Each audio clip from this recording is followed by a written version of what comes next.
राधे राधे।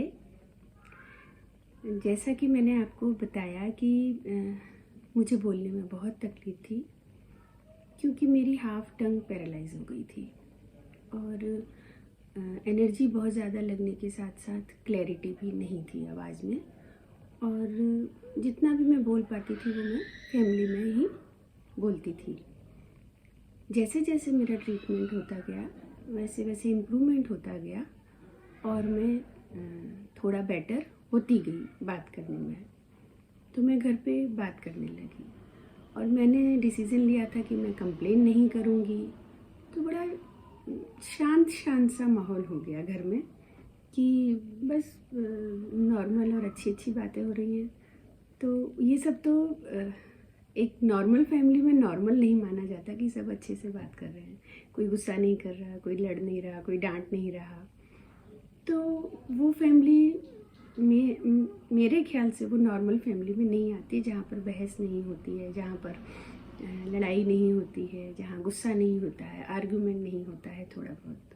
वो सब normal family की निशानी होती है। मेरे पास बहुत से केसेस आते हैं हस्बैंड वाइफ के। उनको भी मैं यही कहती हूँ कि खूब लड़ो, लड़ने में कोई बुराई नहीं है, लेकिन जहाँ रिश्ते पर बात आ जाए वहाँ रुक जाओ बस। तो लड़ाई को भी बहुत एंजॉय करोगे। और लड़ाई तो ज़रूरी है इस तरह की, क्योंकि परिवार की संरचना ही इसलिए की गई है कि जहाँ पर पर्सन अपने इमोशंस को एज इट इज़ एक्सप्रेस कर पाए। बाहर थोड़ी कर सकता है। किसी के भी सामने हम जाते हैं तो एक शेल में जाते हैं अपनी एक पर्सनैलिटी दिखाने के लिए कि हम अपने आप को इस तरह से प्रेजेंट करना चाहते हैं, उस तरह से बात करते हैं।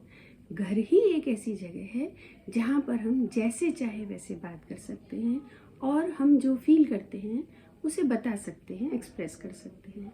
अगर हम अपने परिवार में भी ये नहीं कर पाते हैं तो फिर वो परिवार, जाहिर सी बात है कि वो एक नॉर्मल वहाँ के जो रिश्ते हैं वो नहीं हैं, वहाँ कुछ ना कुछ दिखावा है।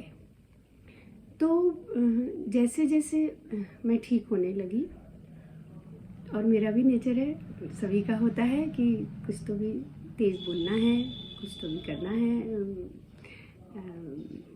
बात करते समय, लड़ाई झगड़ा नोक झोंक जो भी कह लें उसे।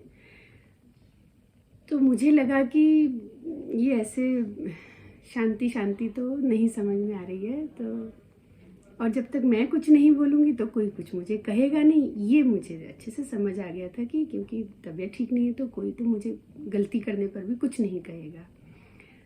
तो इंटेंशनली मैंने शुरुआत करी और मैं इस तरह से बात करती थी जैसे बिल्कुल नॉर्मल कंप्लेन, वैसी कंप्लेन नहीं, सीरियस वाली जो जनरल होती हैं, जो बात करने का एक अपना नेचुरल जो तरीका होता है कि थोड़ा तेज़ बोल देना, कुछ भी यहाँ क्यों रख दिया, ये क्यों, कुछ तो भी जो लिमिट में आता है वो कॉमन सेंस के साथ। तो वो मैंने शुरू किया।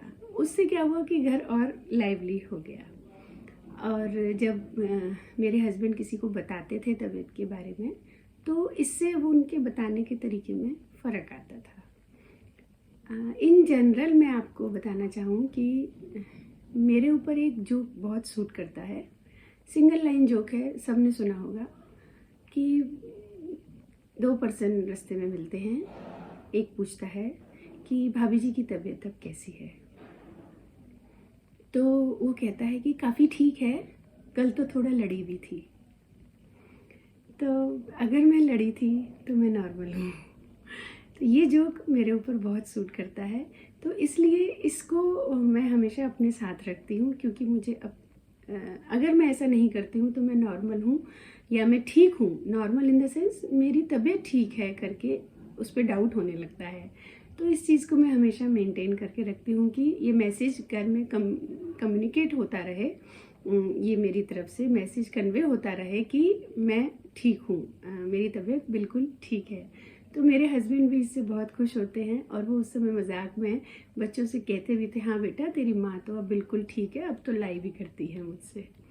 तो हम जैसे हैं वैसा ही अगर हम रहते हैं, घर में माहौल रखते हैं तो घर भी वैसे ही नॉर्मल रहता है।